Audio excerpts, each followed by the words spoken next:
తెలంగాణ నిరుద్యోగులందరూ కూడా నమస్కారం. వచ్చే నెల ఫిబ్రవరి 3, 4, 3వ తారీఖు ఉదయం 10 గంటల నుండి మరునాడు అంటే 4 ఫిబ్రవరి 2025 సాయంత్రం 5 గంటల వరకు మరి నిరుద్యోగుల దీక్ష చేయబోతున్నాం. మరి దీనికి గానీ ఈరోజు మరి సెంట్రల్ జోన్ డీసీపీ గారికి మరి నా పర్మిషన్ లెటర్ కూడా అప్లై చేసిన. మరి దీనికి వారు ఆమోద ముద్ర కూడా వేసిండ్రు. 2 రోజులు జరిగే ఈ దీక్షలో I request you to please grant permission for the protest and fast at the earliest so that we can start working for arrangements for peaceful conducting A protest and fast if you need any more information regarding this protest అని చెప్పేసి you can feel free to contact అని చెప్పి నా number కూడా వాళ్ళకి ఇవ్వడం జరిగింది. ఈరోజు సెంట్రల్ జోన్ డీసీపీ గారు దాదాపు పర్మిషన్ ఇచ్చే అవకాశం ఉన్నాయి. ముఖ్యమైన డిమాండ్ ఏంటంటే జాబ్ క్యాలెండర్ మరియు withdrawal of GO 29 and GO 21 ఇంకా ఇట్లా చాలా విషయాలపైన చేద్దాము. మీరు కూడా సలహాలు ఇవ్వండి, మీరు నాకు మెసేజ్ చేయండి. ఇది ధర్నా చౌక్ దగ్గర, హైదరాబాద్ దిల్రాపార్క్ దగ్గర ఉన్న ధర్నా చౌక్ దగ్గర మనం ఈ దీక్ష చేయబోతున్నాం. ముఖ్యంగా మనము పరీక్షలు వచ్చినప్పుడు లేకుండా నోటిఫికేషన్ పడ్డప్పుడు మెడల్ మీద దాకా వచ్చినాకనే మనం స్పందించడం వల్ల దానిపైన ఒక ఉద్యమం రూపకం మనము రూపొందించినప్పుడు సమయం తక్కువ ఉంటే ఒక దిక్కు ఎగ్జామ్ కాబట్టి ప్రభుత్వం కూడా స్పందించే 2 రోజులు అయితే ఎగ్జామ్ అయిపోతులే అనే తీరుగా వాళ్ళు నిర్లక్ష్యంగా వ్యవహరిస్తున్నారు. కానీ అందుకనే మనం బిఫోరే వీటిపైన మనం ఒక స్టాండ్ తీసుకుంటే వచ్చే రోజులలో మనకు ఖచ్చితంగా న్యాయం జరిగే అవకాశాలు ఉంటాయని చెప్పేసి నేను చాలా మంది నిరుద్యోగులతో మాట్లాడినా. ఈరోజు ఎక్కడ కూడా నిరుద్యోగుల ఇష్యూ పైన కానీ లేకుంటే ఖాళీల పైన కానీ ఎక్కడ కూడా ఒక చర్చ జరుగుతలేదు. వాళ్ళకు అవసరం ఉన్నప్పుడు మాత్రమే జరుగుతూ ఉన్నారు, వేరే సమయంలో జరుగుతలేరు. కాబట్టి ఈరోజు ముఖ్యంగా కాంగ్రెస్ పార్టీ ఏం మాట ఇచ్చింది, ఏ మాట మీద నిలబడలేదు అనే దానిపైన మనం ఫోకస్ చేస్తే వాళ్ళు చెప్పింది బాజాబ్తా ప్రియాంక గాంధీ గారే మరి హైదరాబాద్ కు యూత్ డిక్లరేషన్ లో 2 లక్షల పోస్టులు మరియు ప్రతి నెల 4,000 రూపాయల మనకు నిరుద్యోగ భృతి ఇస్తామన్నారు. అది ఇప్పటి వరకు రూపాయి ఇయ్యాలి అంటే ఒక ప్రియాంక గాంధీ గారు చెప్పిందే ఇప్పటి వరకు జరగలేదంటే ఇక రేపటి పరిస్థితి చూడు. మనం ఒకసారి కొన్ని విషయాలు మనం చూద్దాం. ఈ సందర్భంగా కాంగ్రెస్ 2 లక్షల కొలువులు ఎక్కడ ఇచ్చింది, కొంత చెప్పుకునేది కొండంత. మన దేశంలో మిగతా రాష్ట్రాలు భౌగోళికంగా ఏర్పడితే తెలంగాణ ఒక భావోద్వేగ రాష్ట్రం. కదిలిస్తే ఇక్కడ అమరవీళ్ళ తల్లుల కన్నీళ్లు కనిపిస్తాయి. నీళ్లు నిధులు నియామకాల కోసం నాయకులు కొట్టాడితే కొలువులే కులమానంగా తొలి నుండి తుది తెలంగాణ ఉద్యమంలో కొట్టాడింది విద్యార్థులే.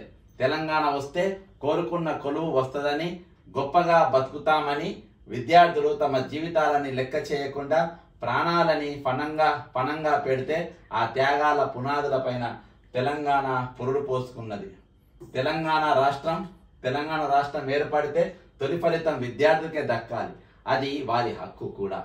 కాంగ్రెస్ ప్రజాప్రభుత్వం ఉద్యోగాల భర్తీ విషయంలో నిరుద్యోగాల యొక్క నిరాశని, అసంతృప్తిని, ఆందోళనని, తీవ్రతని అర్థం చేసుకోవాలి. ప్రజాప్రభుత్వం ఉద్యోగాల భర్తీని వెంటనే అత్యంత ప్రాధాన్యత అంశంగా పరిగణించి యుద్ధ ప్రాతిపదికన ఉద్యోగాల భర్తీ చేయాలని నిరుద్యోగులంతా ప్రజాప్రభుత్వాన్ని వేడుకుంటున్నాయి. కొలువుల కోసం కాంగ్రెస్ పై కోటి ఆశలతో నిరుద్యోగులు. కాంగ్రెస్ ప్రజాప్రభుత్వ ఏర్పాటులో నిరుద్యోగులదే కీ రోల్ అని ప్రభుత్వ ఏర్పాటు తర్వాత కూడా ప్రభుత్వం గుర్తించడం నిజంగా గొప్ప విషయం. ఇది నిరుద్యోగుల యొక్క గౌరవాన్ని పెంచింది. ముఖ్యమంత్రి రేవంత్ రెడ్డి గారు పదే మాది నిరుద్యోగ ప్రభుత్వం అని మా ప్రజాప్రభుత్వం నిరుద్యోగుల బాధలు సమస్యలు వినడానికి సిద్ధంగా ఉన్నదని ప్రకటించడం అంటే ప్రభుత్వం ఉద్యోగాల భర్తీలపై సీరియస్ గా ఉందనే విశ్వాసాన్ని నిరుద్యోగులకు కల్పించారు. కానీ ఈరోజు నిరుద్యోగులకు టోకరా కొట్టిస్తుండ్రు. నిరుద్యోగులు వాళ్ళ హక్కుల గురించి మాట్లాడితే లాఠీలను జులిపించిండ్రు. నిరుద్యోగులు వారి గురించి మాట్లాడితే, వాళ్ళ హక్కుల గురించి మాట్లాడితే న్యాయమైన కోరికలు తీర్చమంటే జైళ్లలో పెట్టించారు. కాంగ్రెస్ పార్టీ తన మేనిఫెస్టోలో పెట్టిన 2 లక్షల ఉద్యోగాలు ప్రియాంక గాంధీ గారు బాజాబ్తా అనౌన్స్ చేసిండ్రు. కానీ లేదు, జాబ్ క్యాలెండర్ అనేది ఒక సంచలనం. పెండింగ్ లో ఉన్న ఉద్యోగాలని శరవేగంగా భర్తీ చేసి కొత్త సంవత్సరంలో పగడ్బందీగా జాబ్ క్యాలెండర్ అమలు చేస్తామని ప్రభుత్వం ప్రకటించింది. ముఖ్యమంత్రి గారు ఏం చెప్పిండ్రు, ఆల్రెడీ జాబ్ క్యాలెండర్ ప్రకటించేసినామని చెప్పి అబద్ధం చెప్పిండు. సంవత్సరం గడిచింది, ఇయాటి వరకు జాబ్ క్యాలెండర్ కు దిక్కే లేదు. టీజీపీఎస్సీ చైర్మన్ పదవి కాలం పూర్తి కాకముందే కొత్త చైర్మన్ను నియమించడం మంచి పరిణామం. కోచింగ్ సెంటర్ల దోపిడీ నుండి గ్రామీణ పేద విద్యార్థులకు విముక్తి కల్పించి తల్లిదండ్రుల లక్షల రూపాయల కోచింగ్ ఫీజు భారం తగ్గించేలా అంబేద్కర్ నాలెడ్జ్ సెంటర్ ప్రతి నియోజకవర్గంలో ఏర్పాటు చేస్తామని గొప్పగా ప్రభుత్వం ప్రకటించింది. కానీ ఎక్కడ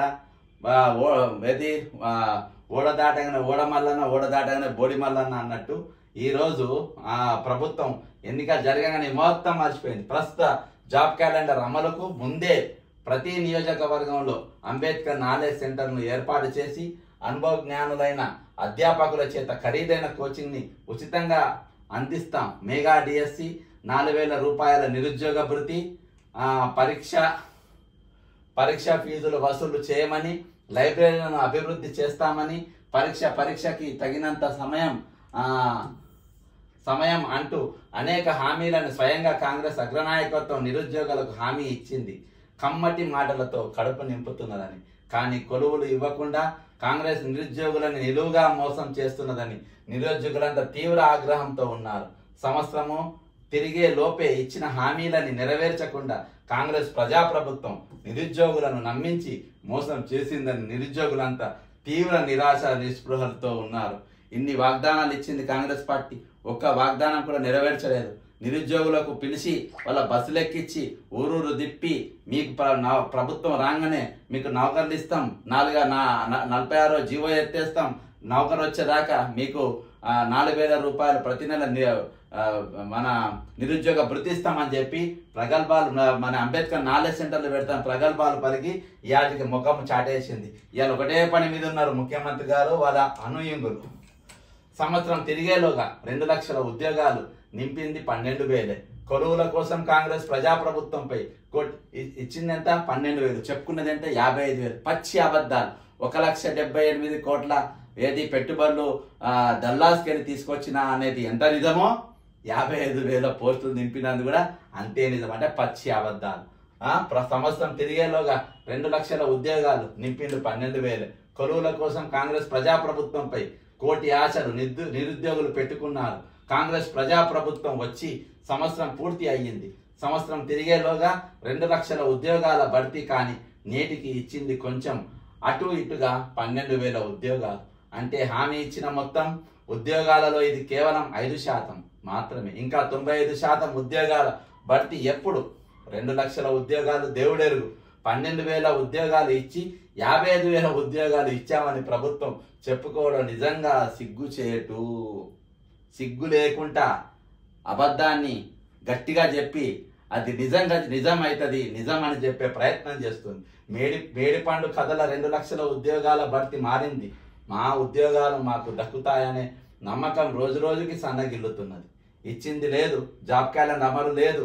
అయినా కాంగ్రెస్ నాయకులు పోటాపోటీగా జాబ్ క్యాలెండర్ కృతజ్ఞత సభలు ఎందుకు పెడుతున్నారో అర్థం కావడం లేదు. నిరుద్యోగులంటే నిరక్షరాస్యులు కాదు, చదువుకున్న వారిని కూడా సునాయాసంగా మోసం చేస్తామన్న ఎలా? ఉద్యోగాల ఊసే లేదు. ఉద్యోగాలు నింపడంలో ఎక్కడ మీ చిత్తశుద్ధి? స్వయానా కాంగ్రెస్ అగ్రనాయకుడైన రాహుల్ గాంధీ అశోక్ నగర్కు వచ్చి నిరుద్యోగుల బాధలని కల్లారా చూసి చలించిపోయి రాహుల్ గాంధీ ఇది నా గ్యారంటీ అని చెప్పి జాబ్ క్యాలెండర్ ఎక్కడ? 2 లక్షల ఉద్యోగాల భర్తీ ఎక్కడ? రాహుల్ గాంధీ నాది గ్యారంటీ అన్నాడు. గ్యారంటీ చెప్పినోడు కనబడతలేడు. ఈరోజు మనం అప్పిచ్చే వాళ్ళ గ్యారంటీ సంతకం పెట్టించుకుంటే ఆయన అప్పు కట్టకుంటే గ్యారంటీ ఇచ్చినోడిని పట్టుకుంటారు. మరి గ్యారంటీ ఇచ్చినోడు కనబడతలేడు, రాసినోడు కూడా కనబడతలేడు. ఎక్కడ పోయాడో దొరుకుతాడు. మళ్ళీ ముఖం కూడా చాటేసింది గైటు. ఇక్కడ స్కాములు జరిగినా చూస్తలేరు, ఏం జరిగినా చూస్తలేరు. ప్రభుత్వ పెద్దలు ఇంత పచ్చిగా అబద్ధాలు చెప్తారని అస్సలు ఊహించలే. కనీసం పదవిలో ఉన్నప్పుడైనా ప్రభుత్వ పెద్దలు హుందాగా గౌరవంగా మాట్లాడతారని, ఇచ్చిన మాటకి కట్టుబడతారని అనుకున్నాము. కానీ రాజకీయాలని రోజు రోజుకి దిగజారుతున్నారు. ప్రతిపక్షంలో ఉంటే ఏదో మంచోడిలా నటిస్తున్నారు. అధికారంలోకి వచ్చిన తర్వాత వాళ్ళ అసలు రంగు కనిపిస్తున్నది. గౌరవ ముఖ్యమంత్రి గారు పదే చెప్తున్న 55,000 ఉద్యోగాల రికార్డు గురించి పరీక్ష రాసిన ఉద్యోగాలకి పరీక్ష పెట్టిన ప్రభుత్వానికి తెలుసు, కానీ సామాన్య ప్రజలకు తెలియదు. ఇదే వాళ్ళ బలం. పదే రికార్డు స్థాయిలో ఉద్యోగాలని భర్తీ చేస్తున్నామని చెప్తూ ఇటు ప్రజల దృష్టిని ఆకర్షిస్తూ అటు జాబ్ క్యాలెండర్ 2 లక్షల ఉద్యోగాలని తొక్కిపెడుతున్నారు. చివరికి అప్పులంటూ ఎస్సీ వర్గీకరణ అంటూ కాలయాపన కావాలని చేస్తున్నారని ఉద్యోగాలంతా ప్రభుత్వంపై మండిపడుతున్నారు. ఉద్యోగాల భర్తీ విషయంలో ఎస్సీ వర్గీకరణ అడ్డంకి కాదని ఆంధ్రప్రదేశ్ ప్రభుత్వం ఎస్సీ వర్గీకరణ అమలు చేస్తామంటూనే జాబ్ క్యాలెండర్ని ఇటీవల విడుదల చేసింది. జాబ్ క్యాలెండరు అమల్లో ఉద్యోగాల భర్తీ విషయంలో ఆంధ్రప్రదేశ్లో రాని అడ్డంకి తెలంగాణ ఎందుకు వస్తుందని ప్రభుత్వాన్ని నిరుద్యోగులు ప్రశ్నిస్తున్నారు. ఈరోజు ఆంధ్రప్రదేశ్లో అక్కడ కూడా వర్గీకరణ జరుగుతుంది. అక్కడ అయినా కానీ జాబ్ క్యాలెండర్ ఆగలేదు. జాబ్ క్యాలెండర్ అక్కడ విడుదల చేసిండ్రు.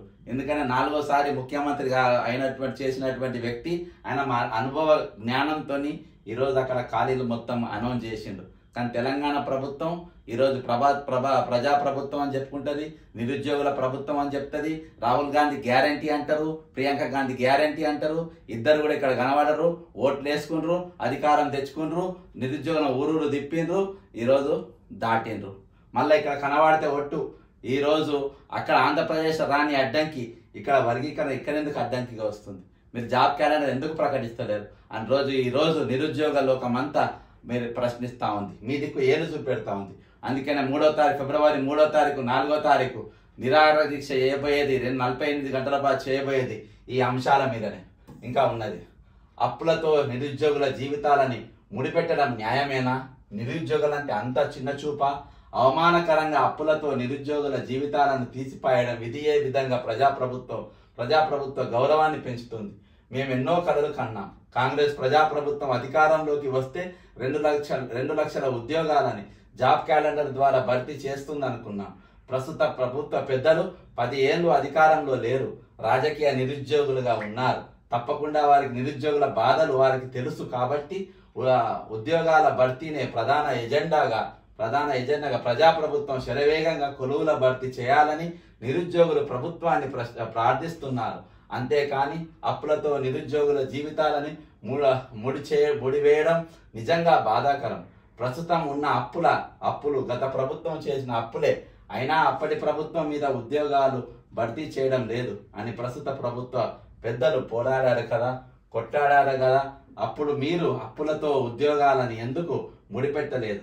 ఆశతో కాంగ్రెస్ ప్రభుత్వ ఏర్పాటు కోసం నిరుద్యోగులు సర్వం దారపోశారు. మేనిఫెస్టోలో పెట్టిన 2 లక్షల ఉద్యోగాలని భర్తీ చేసి ఆగమైన జీవితాలకు భరోసా ఇవ్వాలని నిరుద్యోగులంతా ప్రభుత్వాన్ని ప్రార్థిస్తున్నారు. ఈరోజు అప్పుల గురించి చెప్తున్నాం, దానికి పెద్దగా ఇచ్చినాం. కానీ మీరు కోడంగల్ లిఫ్ట్ ఇరిగేషన్ వరకు పెట్టుకున్నారు కదా.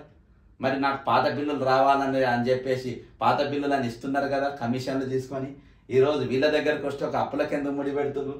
వర్గీకరణ ముడవుతుంది, అప్పులు ముడవుతుంది. మరి రిటైర్మెంట్ అయిన ఎంప్లాయీస్ను దాదాపు 1500 మందినో 600 మందినో ఇంకా కొనసాగిస్తున్నారు. వాళ్ళ లిస్టు చెప్పించుకున్నారు. సిగ్గులేదు ప్రభుత్వానికి, సిగ్గే అనిపిస్తలేదు. రిటైర్మెంట్ వయసు పెంపు నిరుద్యోగుల ఉద్యోగ కళలకి అడ్డంకి. కాంగ్రెస్ ప్రజాప్రభుత్వం రిటైర్మెంట్ వయసు పెంపు చేస్తున్నట్టు, ఆ దిశగా వేగంగా అడుగులు వేస్తున్నట్టు వార్తలు వస్తున్నాయి. ఉద్యోగాల వయస్సు పెంపు ప్రతిపాదనని సిద్ధం చేయాలని స్వయంగా గౌరవ ముఖ్యమంత్రి ఆదేశించడమే వస్తున్న వార్తలతో నిరుద్యోగులలో తీవ్ర నిరాశ నెలకొన్నది. కాంగ్రెస్ ప్రభుత్వంలోనైనా కొలువు వస్తుందని అనుకున్న నిరుద్యోగుల ఆశలపై నీళ్లు చల్లినట్టే. ప్రభుత్వం ఇచ్చిన హామీని నెరవేర్చకుండా రిటైర్మెంట్ వయస్సు పెంపు అనేది నిరుద్యోగుల కళ్ళకి మరణ శాసనమే. ఏండ్లకేండ్లు కుటుంబాలకి దూరంగా అర్ధ ఆకలితో 5 రూపాయల భోజనం చేస్తూ అగ్గిపెట్టే అంత సైజు గదిలో ఉంటూ అప్పులు చేస్తూ పోటీ పరీక్షలకి ప్రాణం పెట్టి చదివే నిరుద్యోగులపై కోలుకోలేని విధంగా కాంగ్రెస్ చేస్తున్న మోసంపై పోరాటం చేయాలని నిరుద్యోగులంతా నిర్ణయం తీసుకున్నారు. వాళ్ళకి బాసరగా మేము నిలబడ్డాము.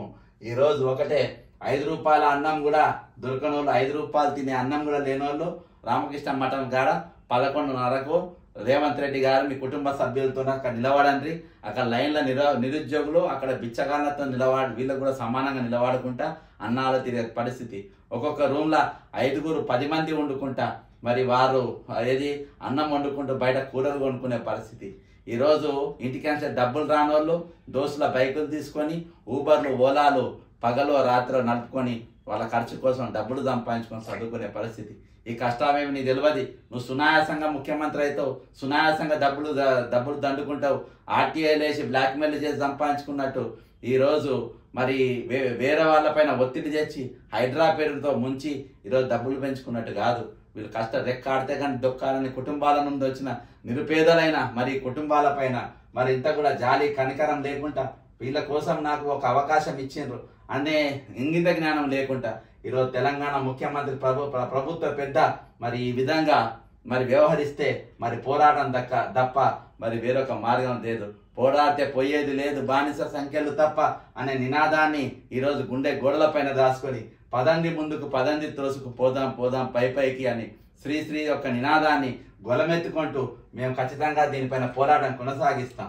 కేవలం ఆర్థిక ఇబ్బందులు అనే కారణంతో ప్రభుత్వం రిటైర్డ్ అయ్యే ఉద్యోగాల యొక్క అన్ని రకాల బెనిఫిట్స్ చెల్లించకుండా తాత్కాలిక ఉపశమనం కోసం ఇలా ప్రభుత్వమే నిరుద్యోగుల ఉద్యోగ కళలని సమాధి చేస్తుందని ఊహించనే లేదు. పేదరికం కారణంగా తల్లిదండ్రులకి ఆర్థిక భారం కాకూడదనే కారణంతో ట్యూషన్ చెప్పడమో, అవమానకరంగా రోజంతా క్యాటరింగ్ వెళ్ళడమో, కరపత్రాలు పంచడమో, ర్యాపిడో, జొమాటో, స్విగ్గీ వంటి పనులు చేస్తూ దయానీయ పరిస్థితిలో బాధని భరిస్తూ దుఃఖాన్ని దిగమింగుతూ పోటీ పరీక్షలకి సన్నద్ధం అవుతున్నారు. ప్రభుత్వం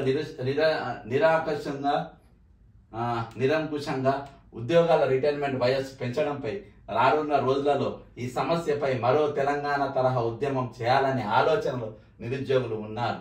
ప్రభుత్వం నిరుద్యోగులకు ఇచ్చిన హామీని నెరవేర్చకుండా ఇలా ఉద్యోగాల వయస్సు పెంచుకుంటూ ఉన్న ఉద్యోగాలని జాబ్ క్యాలెండర్ అమలు చేయకుండా ప్రభుత్వం కుట్రలు చేస్తున్నదని, అవసరమైతే త్వరలో జరిగే కరీంనగర్ గ్రాడ్యుయేట్ ఎమ్మెల్సీ ఎన్నికల్లో పంచాయతీ ఎన్నికలలో కాంగ్రెస్ ఎలా మోసం చేసిందో ఊరూరా తిరిగి తెలంగాణ బిడ్డలకు వివరించాలని నిరుద్యోగులు నిర్ణయం తీసుకున్నారు. ఉద్యోగుల వయస్సు పెంపుతో ప్రజాప్రభుత్వం తన బాధ్యతని మరచి బరువు దించుకోవాలని నిరుద్యోగుల నోట్లో మట్టి కొట్టాలనే ప్రయత్నం చేస్తున్నది. రిటైర్మెంట్ తర్వాత ప్రశాంతంగా, హాయిగా, సంతోషంగా కుటుంబ సభ్యులతో బ్రతకాల్సిన ఉద్యోగులని ప్రభుత్వ పెద్దలు రిటైర్మెంట్ వయస్సు పెంచి బలవంతంగా ఉద్యోగాలను కొనసాగించాల్సిన అవసరం ఏముంది? ఎక్కడ ఉద్యోగాలు తమ రిటైర్మెంట్ వయస్సు పెంచామని ధర్నాలు, నిరసన కార్యక్రమాలు చేయలే. ప్రభుత్వం సంవత్సరం తిరిగేలోగా ఇస్తా అన్న 2 లక్షల ఉద్యోగాలు ఇచ్చింది లేదు. కానీ ఉద్యోగాల రిటైర్మెంట్ ఏజ్ పెంపు వల్ల దాదాపు 50,000 ఉద్యోగాలని నిరుద్యోగులు కోల్పోతున్నారు. ప్రభుత్వంలో భాగస్వామ్యం అవుతూ పేద ప్రజలకి సేవ చేయాలని నిరుద్యోగుల కళని కన్నీళ్లతో కలిపేస్తారా అని చెప్పేసి ఈరోజు నిరుద్యోగ లోకమంతా మరి గొంతెత్తి ఈరోజు ప్రభుత్వాన్ని ప్రశ్నిస్తున్నది. ఈరోజు చాలా మంది రిటైర్మెంట్కు దగ్గరున్న వ్యక్తులు మరి వాళ్ళ సర్వీస్ ఆల్రెడీ కేసీఆర్ పెంచడం వల్లనే వాళ్ళు చేయలేకపోతున్నారు. ఇంకా నువ్వు పెంచితే వాళ్ళు చేయలేని పరిస్థితిలో ఉంటారు. ఇప్పటి వరకు 7 నెలలు 8 నెలలు అయింది రిటైర్మెంట్ అయిన వారికి ఇయాల్టి వరకు వాళ్ళ రిటైర్మెంట్ బెనిఫిట్స్ ఇయ్యలేదు. ఎందుకంటే వీళ్ళకు ఆర్థిక క్రమశిక్షణ అనేది లేనే లేదు.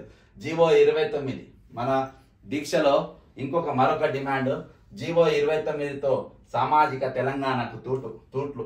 ప్రతిష్టాత్మకమైన గ్రూప్ 1 ఉద్యోగాలని ప్రభుత్వం ఏదో తప్పుడు జీవో 29 తీసుకువచ్చి ఎస్సీ, ఎస్టీ, బీసీ ఉద్యోగాలని లాక్కోవాలని చూస్తున్నది. ఇది నాన్ లోకల్స్ అయినటువంటి ఆంధ్ర వారికి మరియు కొన్ని వర్గాల ప్రజలకు మెప్పు కోసం ప్రభుత్వం ఈ రాజ్యాంగ విరుద్ధమైన జీవో 29 తీసుకువచ్చిందని నిరుద్యోగులంతా ప్రభుత్వంపై పోరాడారు. ఈ జీవో 29 ప్రత్యేకత ఏమిటంటే రాజ్యాంగం కల్పించిన రిజర్వేషన్స్ పాటించకుండా కేవలం మెరిట్కే ప్రాధాన్యత ఇవ్వడం వల్ల ఎస్సీ, ఎస్టీ, బీసీ వంటి బలహీన వర్గాల వారి కళల అడ్డంకి జీవో 29. గతంలో దీపేందర్ యాదవ్, కిషోర్ చౌదరి, సౌరభ్ యాదవ్, ఇందిరా సహాని వంటి కేసులలో సుప్రీంకోర్టు అన్ని దశలలో ప్రిలిమ్స్, మెయిన్స్, ఇంటర్వ్యూ సామాజిక రిజర్వేషన్స్ పాటించాలని స్పష్టంగా చెప్పినప్పటికీ ప్రభుత్వం మొండిగా సుప్రీంకోర్టు తీర్పులకు వ్యతిరేకంగా రిజర్వేషన్స్ కు వ్యతిరేకమైన జీవో 29ని బలవంతంగా అమలు చేస్తున్నది. తెలంగాణ ఏర్పడితే 90% పైగా తెలంగాణలో ఉన్న బలహీన వర్గాల ప్రయోజనాల కోసం కానీ ఈ తప్పుడు జీవో 29తో సామాజిక తెలంగాణకి తూట్లు పొడుస్తున్నదని నిరుద్యోగులంతా భావిస్తున్నారు. ఇప్పటికి జీవో 29 రాజ్యాంగబద్ధమని హైకోర్టు కానీ ఏ న్యాయస్థానం తేల్చలే. కేవలం సాంకేతిక కారణంతో కేసు వేయడంలో జాప్యం అనే కారణంతో హైకోర్టు జీవో 29పై ఉన్న కేసులన్నిటినీ కొట్టివేసింది. గౌరవ హైకోర్టు ఇచ్చిన తీర్పు నేను స్వాగతిస్తూనే జీవో 29పై సుప్రీంకోర్టులో న్యాయ పోరాటం చేయాలని నిరుద్యోగులంతా నిర్ణయం తీసుకున్నారు. ఇక జీవో 46 ఇంకో లొల్లి. స్వయంగా కాంగ్రెస్ హామీ ఇచ్చింది. ఒకరు కాదు, ఒకరి మీద ఒకరు పడి ఇచ్చారు. అధికారంకు వచ్చిన తర్వాత జీవో 46 రద్దు చేస్తాం అని చెప్పింది. కాంగ్రెస్ ప్రభుత్వం అధికారంలోకి వచ్చింది, ఇంతవరకు జీవో 46ని రద్దు చేయలే. పైగా జీవో 46పై సుప్రీంకోర్టులో న్యాయ పోరాటం చేస్తున్న బాధితుల తరపున కొట్టాల్సిన ప్రభుత్వం సుప్రీంకోర్టులో ఖరీదైన న్యాయవాదులను పెట్టి ప్రభుత్వమే జీవో 46 బాధితుల నోట్లో మట్టి కొడుతున్నదని పోలీస్ కొలువు కోసం పోరాడుతున్న జీవో 46 బాధితులు ఆవేదన వ్యక్తం చేస్తున్నారు. ప్రభుత్వం యొక్క ద్వంద్వ నీతిని ప్రశ్నిస్తున్నారు. నిరుద్యోగమే లేని తెలంగాణ కోసం ప్రభుత్వం కృషి చేయాలి. మా ఆశ, మా కోరిక ఎప్పటికప్పుడు ఖాళీ అయ్యే ప్రతి ఉద్యోగాన్ని ఖాళీ అయ్యే ముందు రోజు వరకే ఆ ఉద్యోగం భర్తీ అయ్యేలా ప్రభుత్వం కృషి చేయాలి. ప్రభుత్వం ఇచ్చే 100 ఉద్యోగాలకి లక్షలాది నిరుద్యోగులు పోటీ పడుతుండడం, ఆ 100 ఉద్యోగాలను భర్తీ చేయడాన్ని ప్రభుత్వం గొప్పగా భావించడం నిజంగా సిగ్గుచేటు. మిగతా నిరుద్యోగులు ఏమైపోవాలి? ప్రభుత్వ ఉద్యోగాలు పరిమితంగానే ఉంటాయి కాబట్టి ప్రభుత్వం ప్రైవేటు ఉద్యోగాల భర్తీపై ప్రత్యేకంగా దృష్టి సారించాలి. తెలంగాణ బిడ్డలకి ఉద్యోగాలు ఇచ్చే కంపెనీలకు ప్రభుత్వం రాయితీలని, ప్రోత్సాహకాలని అందించాలి. తెలంగాణ రాష్ట్రం ఏర్పడ్డదే నియామకాల కోసం కాబట్టి ప్రైవేటు ఉద్యోగాల 75% ఉద్యోగాలు స్థానికులకు దక్కేలా ప్రభుత్వం చట్టం తీసుకురావాలి. పరిశ్రమలకు కావాల్సిన నైపుణ్యం ఉన్న మానవ వనరులే కాబట్టి మా పరిశ్రమలకి అవసరమైన సాంకేతిక నైపుణ్యాలని ప్రభుత్వమే అందివ్వాలి. ప్రతి మండలంలో నైపుణ్య శిక్షణ కేంద్రాలని ఏర్పాటు చేయాలి. పరిశ్రమలు కోరుకుంటున్న పారిశ్రామిక అవసరాలు తీర్చేలా విద్యా వ్యవస్థని సమూలంగా మార్చాలి. అదే విధంగా బిజినెస్ చేసుకునేందుకు తెలంగాణ బిడ్డలకి ఉదారంగా రుణాలు ప్రభుత్వం అందించినప్పుడే కొలువుల తెలంగాణ అవతరిస్తుంది. ఇది మా ఆశ, ఇది మా కోరిక. కాబట్టి ఇవన్నిటిపైన ఇవి అంశాలు. అంతేకాకుండా గురుకులము ఇంకా చాలా ఉంటాయి. మీరు ఏమన్నా డిమాండ్స్ ఇలా పెట్టదలుచుకుంటే మీరు ఖచ్చితంగా నాకు నా నంబర్కి మీరు వాట్సాప్ చేయండి. నా నంబర్ 9866323813 నంబర్కి వాట్సాప్ చేయండి. ఇది సాధ్యమైనంత మందికి షేర్ చేయండి. ఖచ్చితంగా ఈరోజు ఎగ్జామ్స్ అయిపోయినాయి. ఇక హైదరాబాద్తో మన పని లేదు అని ఊళ్ళకి వెళ్ళిపోయిన వారు ఖచ్చితంగా 3-4 తేదీలలో మీరు హైదరాబాద్లో మీరు ఇందిరా పార్క్, ధర్నా చౌక్లో మీరు అందుబాటులో ఉండవలసిందిగా నేను మిమ్మల్ని ప్రాధేయపడుతున్నా. అంతేకాకుండా ఈరోజు నిరుద్యోగులంతా ఒకసారి తమ గళాన్ని వినిపించాలని నేను కోరుకుంటున్నా. ఎందుకంటే మనము అడిగంది అమ్మాయినా అన్నం పెట్టేది. ఈరోజు ప్రభుత్వం వాళ్ళు ఇచ్చిన హామీలు మనం మాటి గుర్తు చేస్తే తప్ప వాళ్ళకు గుర్తురావు. ఈరోజు వాళ్ళ ఆలోచన అంతా మూసీ నది సుందరీకరణ పైన. ఎందుకంటే 2 లక్షల కోట్ల రూపాయలు అక్కడ మనం ఖర్చు పెట్టబోతాం. ఈరోజు వాళ్లకు చెరువుల పునరుద్ధరణ, హైడ్రా పునరుద్ధరణ, ఎందుకంటే వీటి వల్ల వాళ్ళకి ఎంతో లాభదాయకం. ఈరోజు లాభం లేని పనులు 49 మంది విద్యార్థులు చచ్చిపోతే వాళ్ళను పలకరించడం వాళ్ళకి అవసరం లేదు. కానీ పుష్ప సినిమా గురించి మరి ముఖ్యమంత్రి గారు 3 గంటల సేపు మరి సుదీర్ఘమైన ప్రసంగం చేపిస్తాడు. తానే ప్రశ్న అడిగిపించుకుంటారు అక్బరుద్దీన్తో, తానే దాని గురించి మాట్లాడతారు. ఈరోజు నిరుద్యోగుల గురించి మాట్లాడడానికి వాళ్ళకి సమయం ఉండదు. నిరుద్యోగుల వృత్తి గురించి మాట్లాడాల్సిన సమయం ఉండదు. వాళ్ళకి ప్రభుత్వం ఇచ్చిన హామీలు నెరవేర్చడంలో వాళ్ళకి సమయం ఉండదు. ఈరోజు బయట పెట్టుబడులు తీసుకొస్తానని బయటికి పోయారు. కానీ ఇక్కడ ఉన్నవారికి మరి ఈరోజు వాళ్లకు నిరుద్యోగం నిర్మూలన కోసం ఎటువంటి కార్యక్రమాలు చేపడతలేరు. దాని కోసం ఎటువంటి కమిటీలు కూడా లేవు. ఈరోజు మాకు లేఖలు 10 సంవత్సరాల తర్వాత మాకు ఒక అవకాశం వచ్చింది. ఇది మేము దాచుకోవడానికి మా కుటుంబాలను మేము ఆర్థికంగా పెంపొందించడానికి అనే ఆలోచనతో ఈరోజు కాంగ్రెస్ పార్టీ ప్రభుత్వం ఉండడం నిజంగా చిక్కుచేటు. ఒకనాడు ప్రజల గురించి ఆలోచించేది, ఒకరోజు నిరుద్యోగుల గురించి ఆలోచించేది ఆ ముఖ్యమంత్రులు వేరు. ఆ కోట్ల విజయభాస్కర్ రెడ్డి గారు కానీ, ఆ కాసు బ్రహ్మానంద రెడ్డి కానీ, ఆ మరి చెన్నారెడ్డి గారు కానీ, ఆ వైఎస్ రాజశేఖర రెడ్డి గారే కానీ, కిరణ్ కుమార్ రెడ్డి గారు దిగిపోతూ కూడా అట్లా నౌకర్లు ఇచ్చిపోయారు. ఈ విధంగా ప్రతి ఒక్కరు కూడా నిరుద్యోగుల గురించి, ఈ గొప్పల వాళ్ళ గురించి, వీళ్ళ గురించి ఆలోచించిన ప్రభుత్వాలు ఈరోజు మరి కేవలం వాళ్ళ కోసమే ఆలోచించు విదేశీ పర్యటన కోసం కోట్లాది రూపాయలు వెచ్చించి ఈరోజు ప్రజల దిక్కు చూస్తలేదు. ఈరోజు అప్పులు అబద్ధము చిట్కెలలో వాళ్ళు అబద్ధాలు చెప్తారు. ఈరోజు నీ తలపైన 5,53,000 ఎంటికలు ఉన్నాయి, లెక్క పెట్టుకో. నేను చెప్పేది నిజమని ముఖ్యమంత్రి అంటాడు. మనం లెక్క పెట్టుకోగలుగుతామా?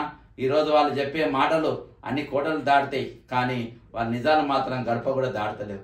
వాళ్ళ హామీలు గడప కూడా దాటలేవు. ఈరోజు నిజంగా హామీలు ఎవరైతే ఇచ్చిండ్రో, ఏ ప్రియాంక గాంధీ రాహుల్ గాంధీ గారు ఇచ్చిండ్రో, ఈరోజు వాళ్ళు ముఖం చాటేసిన పరిస్థితి. కాబట్టి తెలంగాణ నిరుద్యోగులంతా మీరు సన్నద్ధం కావాలి. మీరు ఖచ్చితంగా ఆ రోజు 3వ తారీఖు 4వ తారీఖు ఈ 2 తారీఖులలో కూడా హైదరాబాద్లో మీరు అందుబాటులో ఉండాలి. చలో ఇందిరా పార్క్ అనే పిలుపు ఖచ్చితంగా మేము ఈ సందర్భంగా ఇస్తా ఉన్నాం. ఈరోజు చేయి కలుపుదాం, మనది ఖచ్చితంగా విజయం మనదే అవుతుంది. ఖచ్చితంగా ప్రభుత్వం మరి మెడలు వంచి మనకు ఏవైతే వాగ్దానాలు ఇచ్చిండ్రో ఆ వాగ్దానం నెరవేర్చుకునే విధంగా మనం ముందుకు పోదాం. మనం ఖచ్చితంగా రాజకీయాలలో అందరికీ రోజు ఉన్న 40 లక్షల మంది నిరుద్యోగులకు ఉద్యోగాలు వస్తాయని నేను అంటలేను, కానీ ఉన్న ఖాళీలను నింపాలి. తద్వారా అనేక మందికి ప్రోత్సాహం వస్తుంది. ఈరోజు రాజకీయాలలో అనేకమైన పదవులు ఉన్నాయి, అవి భర్తీ ఈరోజు నిరుద్యోగులతోనే కావాలనేది నా ఆకాంక్ష. ఆ ఎజెండాతోనే నేను ముందు పోతున్నాను. ఈరోజు మీరు నిరుత్సాహంతో మరి మీరు నైరాశ్యం చెంది మరి ఈరోజు మీరు మీ జీవితాలను గడపద్దని కొత్త ఆశలతో కొత్త కిరణాలతో ఈరోజు మీరు వచ్చే రోజుల్లో మీరు ముందుకు కొనసాగాలని, ఈరోజు గజ దొంగలే గల్లాలు ఎగిరేస్తూ ఈరోజు విర్రవీగుతూ మనకు సవాలు విసురుతున్నారు.